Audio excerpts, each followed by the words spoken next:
The afternoon sun cast a faint glow over Washington, D.C. Karoline Leavitt, 27 years old, the youngest White House press secretary in history, was resting in her luxurious apartment near the White House. The small silver cross on the collar of her navy blue blazer, a mark of faith from New Hampshire, glimmered as she stood up. Suddenly, her phone rang. President Trump was calling. "Karoline, there's a religious case at the D.C. local court. A group of Christians is suing because they were banned from praying in public. Go now. Observe. Report." His voice was urgent, leaving her no time to think. Karoline's tidy apartment reflected her discipline, documents neatly stacked, business attire prepared in advance. Today, she opted for a simpler style: blazer, white shirt, black pants, but still wore the cross as a habit. As Trump's spokesperson, she was used to handling crises, but this was different. It touched her personal faith. She quickly jumped into her sleek black SUV, speeding through crowded traffic. NPR blared the news, but she turned it off, focusing on the unexpected task ahead. Karoline pushed through the glass doors of the D.C. local court, stepping into a stifling, chaotic space. The crowd's murmurs rang out like an off-key symphony, citizens awaiting minor cases, traffic violations, contract disputes, mixed with the clacking of keyboards from the clerk's corner. She glanced at her watch. Just a few minutes remained before the religious case hearing began, the one Trump wanted her to monitor closely. Karoline chose a hard wooden chair in the middle row, sat down, pulled out her phone, and opened her notes. The silver cross on her neck glimmered under the fluorescent lights. She didn't notice the eyes around the room fixating on her. The courtroom wasn't large, but its clutter made it feel oppressive. A middle-aged man in a t-shirt printed with "I am King" sat a few seats away, fiddling with his phone. To her right, a young woman wearing an oversized necklace, shinier than a chandelier, whispered to her lawyer. Karoline frowned. Clearly, dress code rules here weren't strict.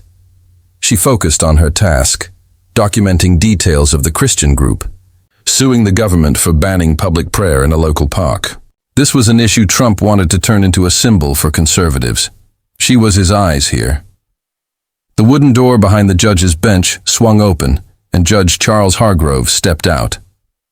At 62, he carried a rigid demeanor, salt and pepper hair, combed back, wire-rimmed glasses slipping down his nose, and a black robe pressed flat like it had just been ironed. The crowd fell silent as he sat, his cold, sharp eyes scanning the room. "All rise," shouted James Wilson, a tall black bailiff with a stern face. Karoline stood with the others, phone still in hand, her gaze studying Hargrove. He banged his gavel on the desk, signaling the start of the session. "This is a court of law, not a place to show off personality," he declared. His voice was deep but cutting like a knife. Hargrove began calling cases swiftly. A man fined for parking in the wrong spot, $50, no argument. A woman late on rent payments, a light warning. Karoline took notes, noticing Hargrove ran things like a machine, efficient but cold. She glanced at the man in the "I am King" t-shirt. He stood to present a neighbor dispute. Hargrove didn't mention his flashy shirt. The woman with the oversized necklace was called up too. No word about her jewelry. Karoline frowned again. Something was off. Then Hargrove's eyes landed on her. He stopped mid-sentence, flipping through paper, stalling. His eyes behind the glasses narrowed. "Miss Leavitt," he said, voice icy but with a hint of hesitation, clearly recognizing the familiar face from White House briefings. Karoline looked up, unsurprised, standing with natural composure. The crowd turned to look at her, murmurs rising as a few others recognized her too. "That cross." Hargrove pointed at her neck, his tone rigid. "It doesn't belong here. The courtroom is a neutral place, not somewhere to display faith." Karoline glanced around. No prohibitive sign hung on the walls.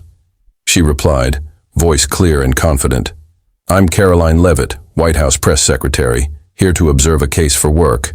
This is a personal item, protected by the First Amendment, violating no rules. Hargrove's face wrinkled. Work? This isn't the place to wear that and cause trouble. The courtroom is neutral, not a church.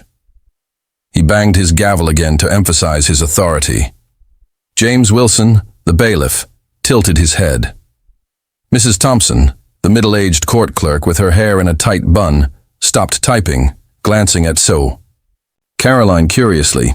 The man in the t-shirt and the woman with the necklace whispered to each other, surprised Hargrove hadn't noticed them. Karoline stood still, gripping her phone tightly. She realized instantly, Hargrove wasn't just targeting her.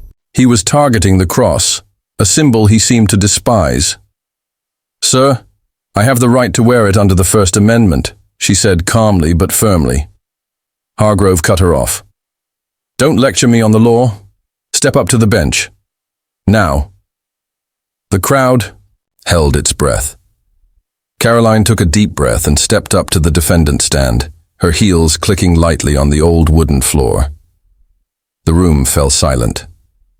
All eyes fixed on her,